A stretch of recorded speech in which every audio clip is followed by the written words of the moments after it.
In Lecture 6, it's our hope and our intent that you'll gain a working understanding of the provisions of Article 2 and Article 3 of the Constitution, which establish the executive and the judicial branches of the federal government and define and distribute their powers. So with Lecture 6, here's Jake McCauley.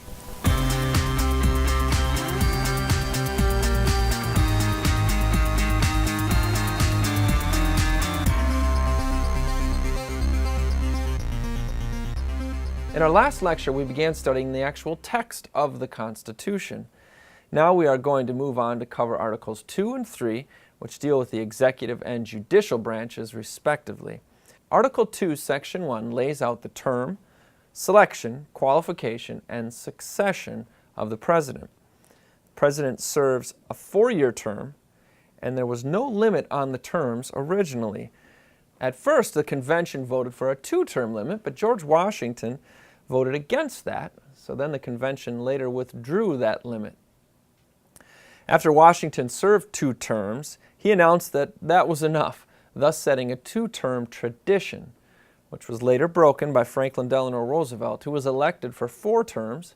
He died in office on his 4th term, and in 1951, the enactment of the 22nd Amendment came that limited the president to 2 terms.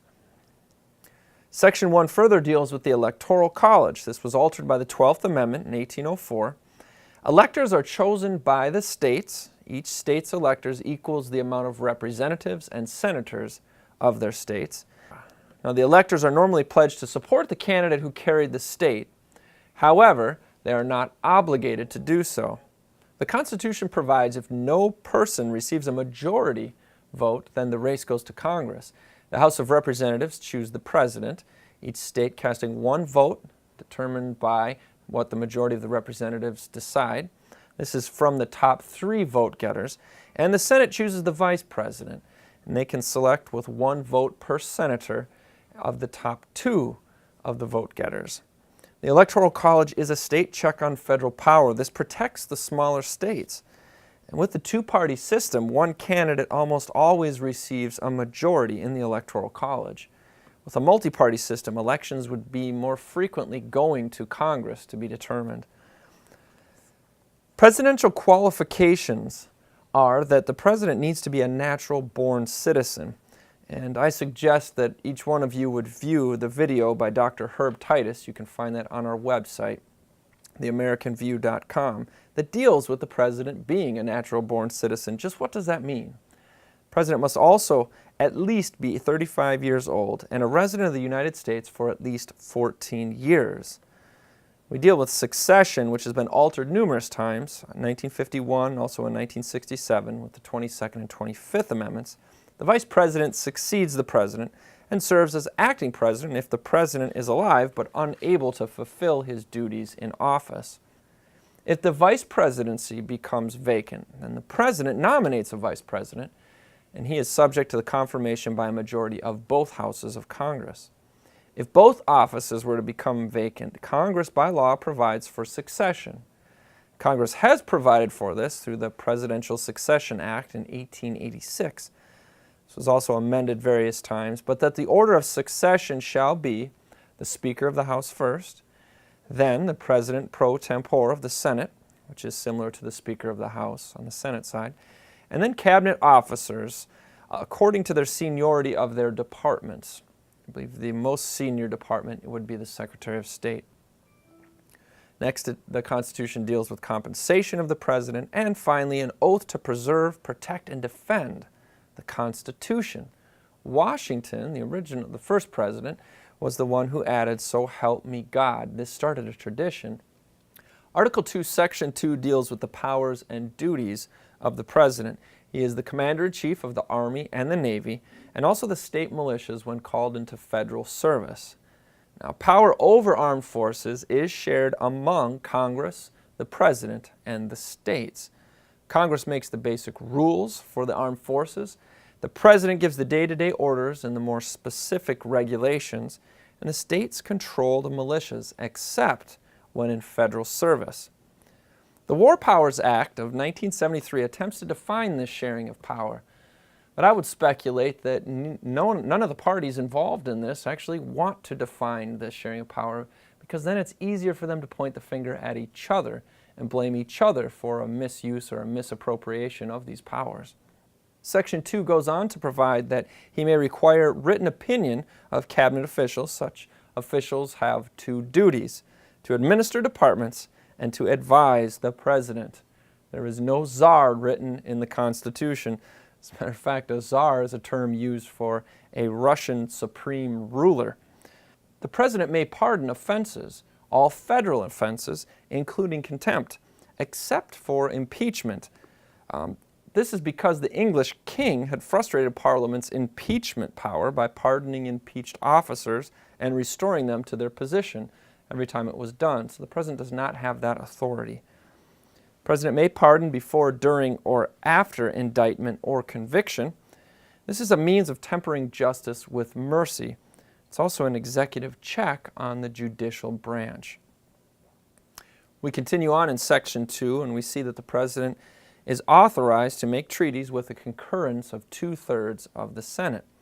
The House concurrence was not required because the framers thought that this would jeopardize executive secrecy, which was necessary in negotiating treaties. You can find this reasoning in the Federalist Paper number 64, written by John Jay. Now, we need to take note there are two court-created exceptions to this rule. One deals with commercial treaties that requires only a majority of both houses. Examples of that would be NAFTA or GATT.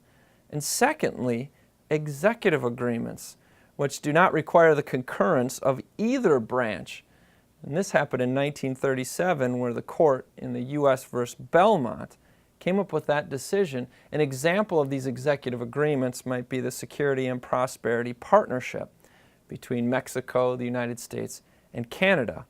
Now, both of these are court-created exceptions, and these are instances where Congress or the President do not follow the Constitution, and the court has said it's okay. So I think we can see that the constitutional validity of these two exceptions is most definitely in question. Moving on, the President has the ability to appoint a Supreme Court justice, ambassadors, and major federal officers with the advice and consent of the Senate. The Congress, that means both houses, may authorize the President to appoint lower federal officers without the Senate approval. These are bureaucracies as we know them. The President may appoint justices, ambassadors, and cabinet officials without Senate approval while Senate is in recess. However, they shall cease to hold office at the end of the Senate's next term unless the Senate confirms them. That's a congressional check on the executive power. The idea of checks and balances came from a man named John Witherspoon. Witherspoon was the president of the College of New Jersey, which is now Princeton University. He taught no less than 9 of the delegates at the Constitutional Convention, including James Madison and Luther Martin from Maryland. Witherspoon's major contribution to the foundation of the federal government was the idea of checks and balances. Checks and balances provides a way in which the different branches can impede each other, thereby slowing down the actions of government, which is always a good thing. And for more information on this, I would suggest reading the book Christianity and the Constitution, Chapter 6 by Dr. John I.O.T.C. We have this book available at theamericanview.com as well.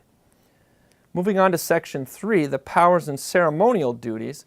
The President gives information to Congress. The way he does that is through a State of the Union address. This is a tradition and has no legal force whatsoever, but it helps set the tone for the country.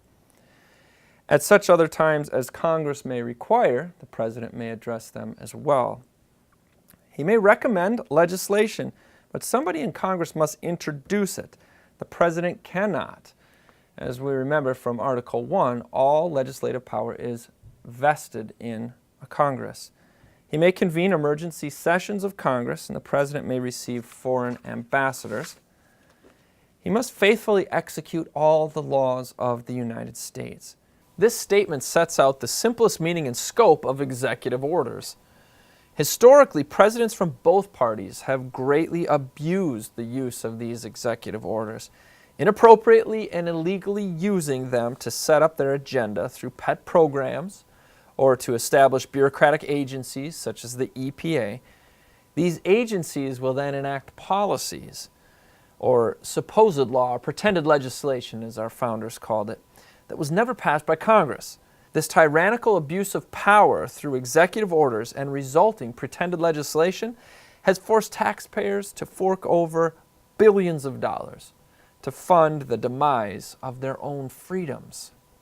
The final duty listed under Section 3 is, he can commission all federal officers which have substantially the same oath that they must swear to uphold and defend the Constitution as the President did in his oath of office. Section 4 deals with impeachment, and this applies to the President, the Vice President, and all civil officers.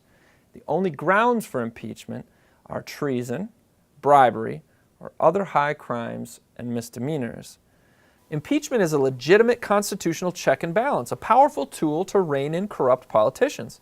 Yet it is rarely used today. So it is important to understand what encompasses an impeachable offense. What do these terms mean? First, treason, according to our founding father, Noah Webster, in his 1828 dictionary, is to levy war against the United States, adhering to their enemies, or giving them aid and comfort. Bribery is also defined by Webster as giving or taking rewards for corrupt practices, false judgment, testimony, or performance of that which is illegal or unjust. The final term, high crimes and misdemeanors, was defined by Supreme Court Justice Joseph Story, who said, the offenses to which the power of impeachment has been and is ordinarily applied as a remedy are what are aptly termed political offenses, growing out of personal misconduct or gross neglect or usurpation or habitual disregard of the public interest. As we the people understand these terms, it gives us a greater ability to hold our elected officials accountable and insist on impeachment proceedings from our legislators whenever, wherever, and to whomever they may apply. The procedure takes place where the House votes to impeach, and a majority is required. The Senate then votes to remove from office, so a person can be impeached without being removed, and we'll find that has happened. 2/3 of the Senate is required to remove any officer from office. The Chief Justice presides over this hearing. This has only been used 2 times against presidents. Andrew Johnson in 1868, the Senate fell 1 vote short of removing him. And William Jefferson Clinton in 1998. He was impeached by the House, he was tried by the Senate, and then acquitted in February of 1999. In 1974, Richard Nixon resigned as the House prepared articles of impeachment against him. It was used only 11 other times against federal officials. These included 9 judges, 1 senator, and 1 cabinet member. The Senate acquitted all of these but 4, and these 4 were judges. The senator was acquitted by the Senate because the Senate ruled Congress lacked jurisdiction to impeach a senator, that the proper remedy was expulsion, and we find that in Article 1, Section 5, Clause 2. Now, impeachment represents a legislative check on the executive power. It promotes stability by providing an orderly means of removing officials without bloodshed. In other words, we don't have to take off their head. This can be done civilly between men. Moving on to Article 3 of the Constitution, we deal with the judicial branch. All judicial power vests, again, that word meaning permanently resides in, a Supreme Court and lower courts as Congress determines. Congress has established federal district courts and circuit courts of appeals, and Congress can abolish these or add additional levels of the courts if they choose. Judges hold office during good behavior. Many people are under the delusion that judges serve for life. That is not what the Constitution says. The framers wanted judges to be insulated from political pressure, though.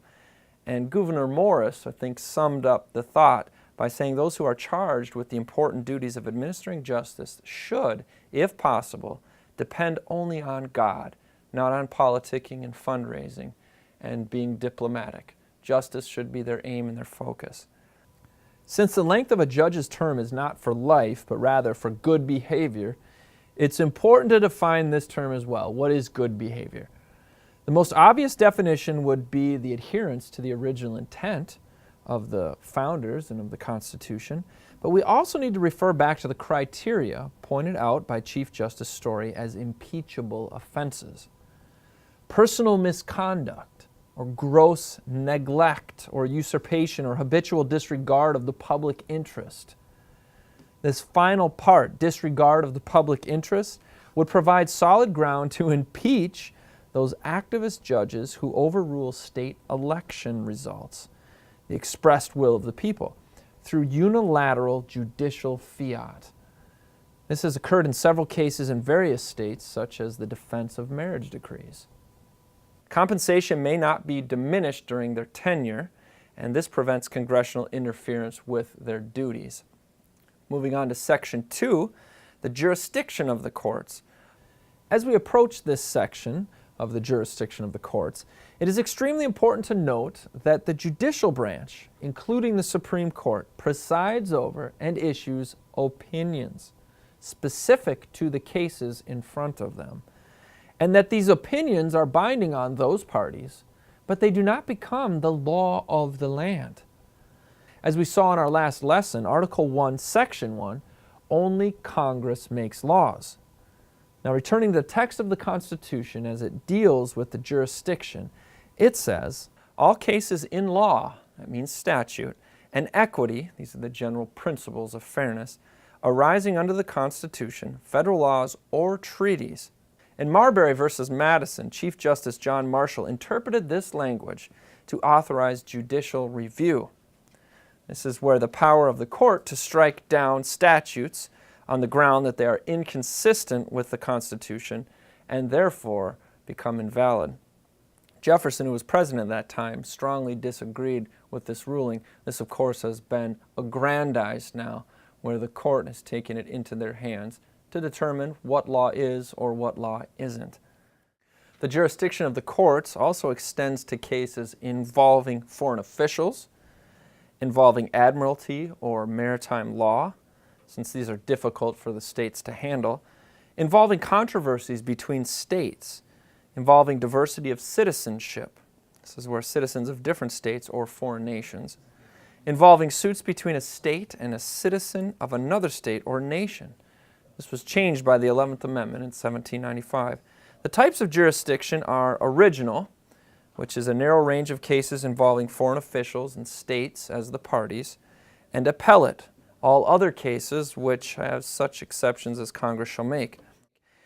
Now, this appellate jurisdiction is an important check on judicial power. Congress can limit the court's appellate jurisdiction, but we have not seen that for over 100 years in this country. Now, there are many types of cases which Congress could limit the court's appellate jurisdiction.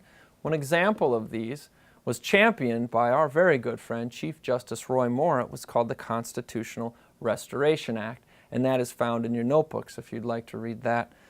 Section 2 also preserves the right to trial by jury, preserved for all federal crimes except impeachment and petty misdemeanors. A trial shall be in the state where the crime was committed. A jury of common citizens was an important check on federal power and the power of judges and prosecutors. Moving on to Section 3, we deal with treason, and treason against the United States shall consist only in levying war against them or in adhering to their enemies, giving them aid and comfort. In England, one could be convicted of having treasonous thoughts, but in America, Puritans taught that conscience was beyond the government's jurisdiction. So, treason had to include actions or acts. You might also note the plural reference to the United States as them and their, not it or its. The framers thought of the United States as a union of states which were supreme. As federal power increased, though, the usage generally changed from plural to singular. For example, I might ask you, are the United States going to war, or is the United States going to war?